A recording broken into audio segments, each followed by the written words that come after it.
మహాదేవ శ్రీమాత్రే నమః. Welcome to శ్రద్ధా భక్తి ఛానల్. ఇప్పటి వరకు 1K కు దగ్గరలో ఉన్న మనం సబ్స్క్రైబర్స్ కు చాలా సంతోషం అండి.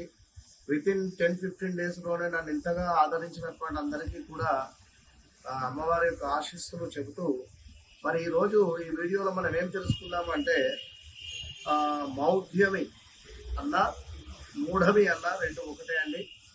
అయితే ఇప్పుడు శుక్రమూఢమి అదేవిధంగా గురుమూఢమి మనకు ఇది ఎప్పటి నుండి ఎప్పటి వరకు, మరి ఈ రోజులలో ఏం కార్యక్రమాలు చేయాలి, ఏం కార్యక్రమాలు చేయకూడదు అనేటువంటిది అందరికీ కూడా శంకే ప్రశ్న.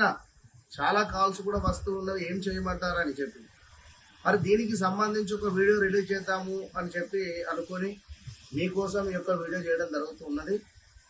మరి చూసుకున్నట్టయితే మనకు 26/4/2024 శుక్ర మౌఢమి ప్రారంభమై 1/7 ఇది శుక్రుడు త్యాగం చేస్తున్నాడు. ఈ యొక్క మూఢమి మరలా గురుమూఢమి 5/5/2024 ప్రారంభమై మనకు అదేవిధంగా 3/6/2024 అంటే గురుమూఢమి త్యాగం చేసేటువంటి పరిస్థితి. మరి శుక్రమూఢమిలో ఏమైతే చేసుకోవాలి, ఏం చేసుకోరాదు, లేదా ఈ అసలు శుక్రమూఢమి అంటే ఏమిటి అన్న, బుధుడు శుక్రుడు సూర్యునికి ముందు కానీ వెనకాల కానీ ఒక 10 డిగ్రీలలో ఉన్నా కూడా మనకు ఉన్నట్టయితే దానికి సంబంధించినటువంటి ఈ యొక్క అస్తంగతం కానీ ఇలాంటివి జరిగేటువంటి పరిణామాలు గోచరిస్తూ ఉన్నవి. ఇంకా చూసుకున్నట్టయితే అంటే సూర్యునికి అవతల వైపు కానీ ఇవతల వైపు కానీ ఈ యొక్క శుక్రుడు ఉన్నట్టయితే మనకు మూఢములు శుక్రమూఢములు వచ్చేటువంటి పరిస్థితి ఉంటుంది. శుక్రుడు అంటేనే పురుషునికి ఎంతో కూడా వివాహానికి కానీ సంతానానికి కానీ అధిపతి. మరి అలాంటి శుక్రుడి బలం లేనప్పుడు మనం వివాహం చేసుకోవచ్చునా, వివాహానికి సంబంధించినటువంటి మాటలు మాట్లాడుకోవచ్చునా అనేటువంటి విషయాలు కూడా చూసుకోవాలి.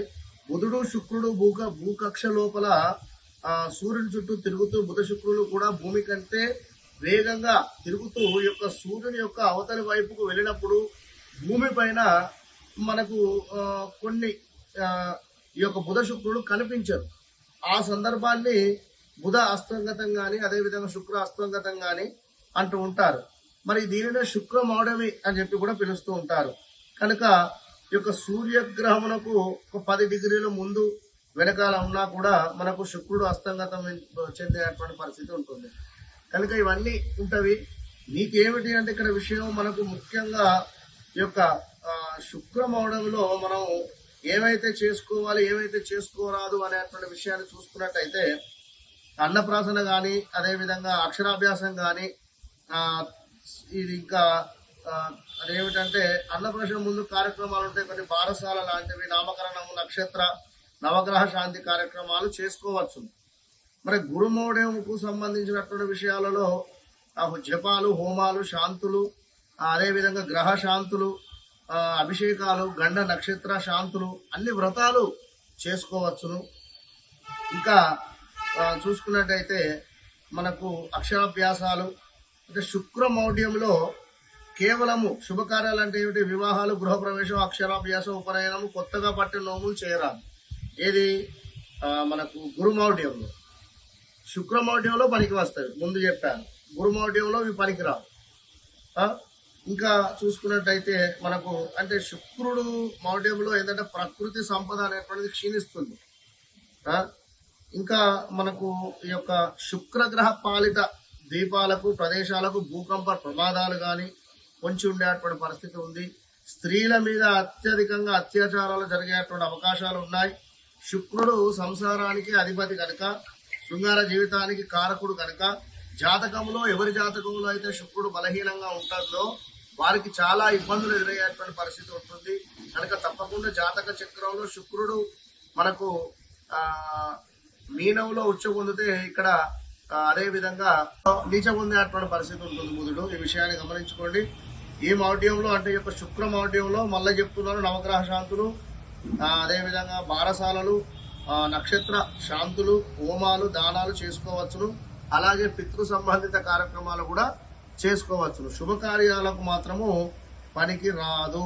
ఏది మనకు ఇప్పుడు వచ్చేటువంటి గురుమౌఢ్యంలో చేసుకోవచ్చును. మరి ఇంకా ఉపనయనం కూడా పనికిరాదు గురుమౌఢ్యంలో. అది ఎప్పుడు మనకు 6 నెలల తర్వాతగా ఉన్నది.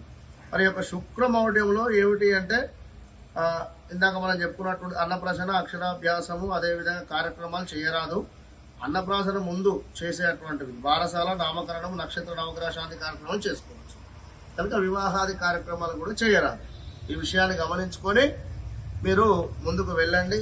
ఇంకా చూసుకున్నట్టయితే ఈ యొక్క శుభగ్రహాలు బలహీనంగా ఉంటాయి కాబట్టి మనకు ఇంకా లగ్న పత్రిక రాసుకునేటువంటి పరిస్థితి కానీ, ఇంకా వివాహాది శుభకార్యాలను జరుపుకునేటువంటి పరిస్థితి కానీ, మూడాళ్లలో వివాహానికి సంబంధించినటువంటి మాటలు కానీ, పుట్టు వెంట్రుకలు తీయించరాదు, గృహ సంబంధిత శంకుస్థాపనలు చేయరాదు, ఇల్లు మారరాదు, పెళ్లి చూపులు కానీ, ఉపనయనం కానీ, గృహారంభం కానీ, గృహప్రవేశం కానీ, యజ్ఞాలు చేయటము, మంత్రానుష్ఠానము, విగ్రహ ప్రతిష్టలు, వ్రతాలు, నూతన వధువులు ప్రవేశము, నూతన వాహనాలు కొనుట, బావులు, బోరింగులు, చెరువులు తవ్వటము, పుట్టు వెంట్రుకలు, వేద విద్య ఆరంభము, అదేవిధంగా చెవులు కుట్టించుకొనుట, ఇవన్నీ కూడా మొదలగునటువంటి వ్యాపారాలు మొదలగు ఏవి కూడా చేయరాదు అని చెప్పడం జరుగుతున్నది.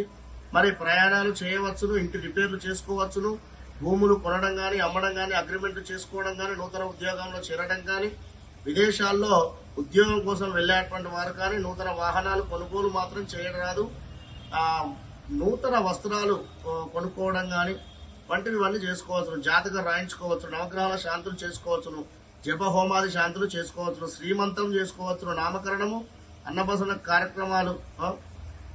మూడమంటేనే చీకటి కనుక ఇవన్నీ పనికిరావు అనేటువంటి విషయాన్ని గమనించుకోండి. అవన్నీ కార్యక్రమాలు. మహాదేవ శ్రీమాత్రే నమః.